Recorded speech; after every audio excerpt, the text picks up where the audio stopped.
Well, we're excited to talk to you about it.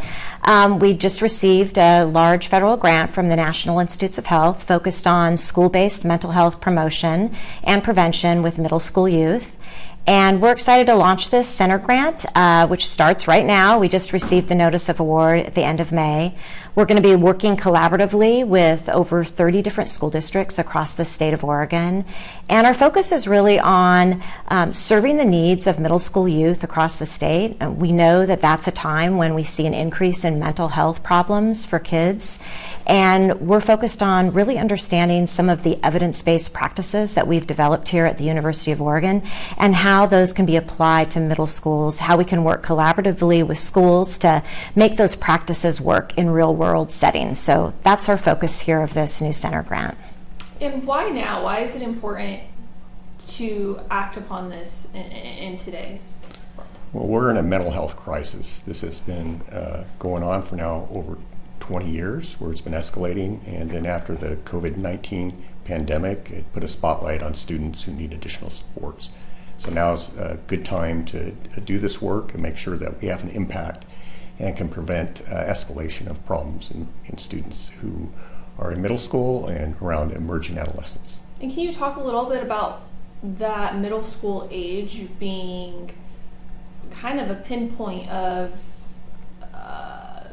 when maybe mental health issues really start to develop, maybe in a more serious way? Why is middle school kind of the focus, and why does it, to your understanding, happen at that age? Yeah, epidemiological research has identified that right around the time of puberty, mental health disorders really escalate and the incidence increases. And so we want to target this period of time, this developmental period, to make sure we can catch students who need support early on so that they don't develop full syndrome mental health disorders. Mm-hmm. Middle school is also a time of transition, and a lot of middle schools, we have lots of programming for kids in elementary schools, and sometimes we don't have as many supports in place for middle schoolers. They hit that kind of age where those elementary school supports are not there anymore, and they're not old enough to be engaged in some of the things that we have for teens in high school. So it is kind of a critical juncture for kids and a good place to provide additional supports. Most definitely. And in the press release, it points out the fact that the University of Oregon is a forerunner for a program like this. Can you talk about, is this a new thing that hasn't been implemented maybe nationwide quite yet? Why would the university kind of be that forerunner, I guess is what I'm asking. I know what you're asking. I think it is important to point out that here at the University of Oregon, both in our College of Education as well as at the Prevention Science Institute, we've been working on trying to focus on mental health, wellness, and prevention for a long time, and we're national leaders in that area. And one of the ways that you move forward and you get one of these center grants is because you're kind of known to be a place where we've developed a lot of evidence-based programs and we've worked collaboratively with schools. And so now we're going to be able to bring all that together and really focus on some of the interventions that we've developed here that we know work, but to partner with schools and to make sure they work in those real-world school settings. And that's kind of the key of this center grant. And can you talk about a little bit kind of in real world what's going on at these schools when this program is implemented? Sure. I was going to see if you were going to answer that one. Yeah. Well, most of our schools use what we call multi-tiered systems of support, and there are 3 tiers. The first tier is universal supports, and that's for all students. The second tier is for those that need additional supports, and that's for some. And the top tier is for those that are actually in crisis and need more immediate supports. We're really focused on tiers 1 and 2 for prevention, and that's a unique aspect of the center. Mm-hmm. And at schools, lots of different school personnel or providers support students. Teachers, school counselors, school social workers, behavior support specialists. And throughout this center grant, we're going to have the opportunity to work with all of those folks at schools who are providing these kind of supports to children and families.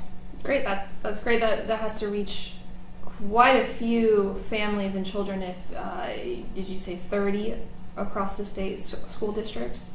30 schools, actually. And back to kind of the in-house real-world programs that are in place, there's 3 that you mentioned. If you could maybe talk, cliff notes of what the program is and what you hope the outcome is from it. Well, the Center Grant involves 4 different projects, actually. So there's a larger signature project, and that project focuses on implementing a couple of interventions that we've developed here at the University of Oregon in classrooms and with families in schools for kids who are at risk or needing additional support. And then we have some smaller exploratory projects, and those are going to focus on different digital technologies that really support students in gaining important skills in self-regulation, as well as a project focused on understanding students' technology use, because we know that use of technology can lead to depression and anxiety for some kids. So helping kids really understand how to use technology and to not experience those consequences. And then the last project will focus on understanding workforce development through the new Balmer Institute in Portland. We are developing an undergraduate program that supports training undergraduates to be providers in schools. So we will be able to understand that and collect data around that and support that workforce development as part of this center grant. Yeah, we're really trying to learn how to implement this model. It's a novel model, it's new, and so how do we work with the schools to embed the child behavioral health specialists to provide supports, especially at the Tier 2 level, those kids that need small group instruction on additional skills that they don't get in the regular classroom. And how would you measure the successfulness of implementing these programs throughout the schools? That's a good question. There's a lot of different ways to measure that success. When we're thinking about the student level, we really focus on those indicators of data that schools already naturally collect. So some of the things that we know are important in terms of keeping kids engaged in school and preventing mental health distress are attending school. Attendance is one factor. Having office discipline referrals or things that happen in school that tend to exclude kids from the classroom, that can be another risk factor. Achievement, and just basic mental health screeners that let us know if kids are feeling sad or depressed or need additional support. So those are some of the ways that we're going to be measuring outcomes with this center grant. And in addition to the effectiveness of the impact of the interventions, we also want to learn how do we best implement these interventions and provide supports to the school so that they can adopt and sustain these interventions over time, especially after the research is done. We want to make sure we have an impact that's lasting. And you spoke upon the undergraduate program and the resources in school. Now, to your knowledge or research or opinion, are there enough resources in schools for this specific topic of support, counseling, mental health that you can speak on?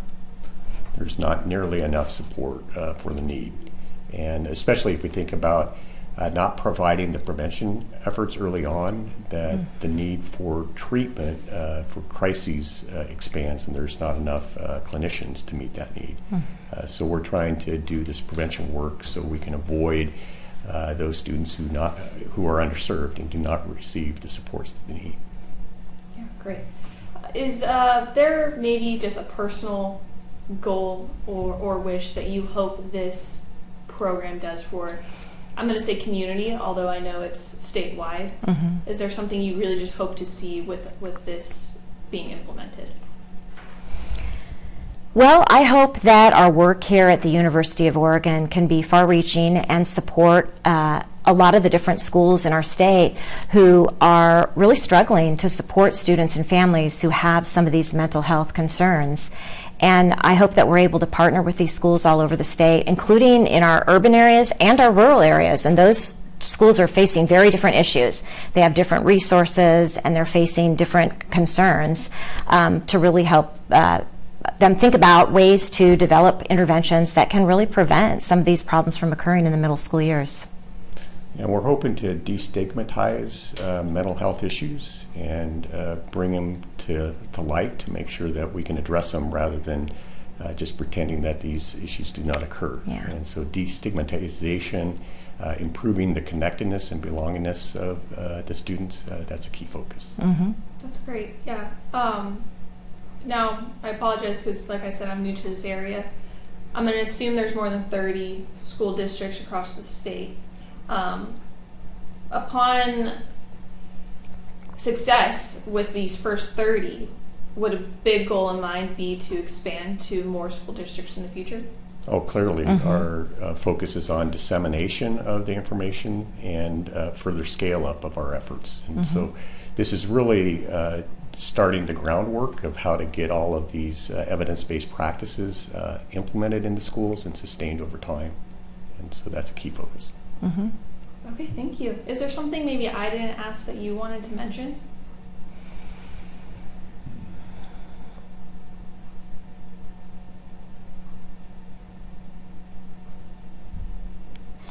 We're drawing I know. blank. Yeah, I know. You did a good job. Those are actually all like we sort of wove in all the things we wanted to make Great. sure and Yeah. say. So That's great. I'm yeah. doing something. Yeah. My job right, I guess. Yeah. Yeah. Molly or Lauren, is there I'm anything? going to delegate to Molly anything that we need. No, I thought those are great questions. Okay. And I do have a question. So when you have all of this, when this is all done and like she talked about expansion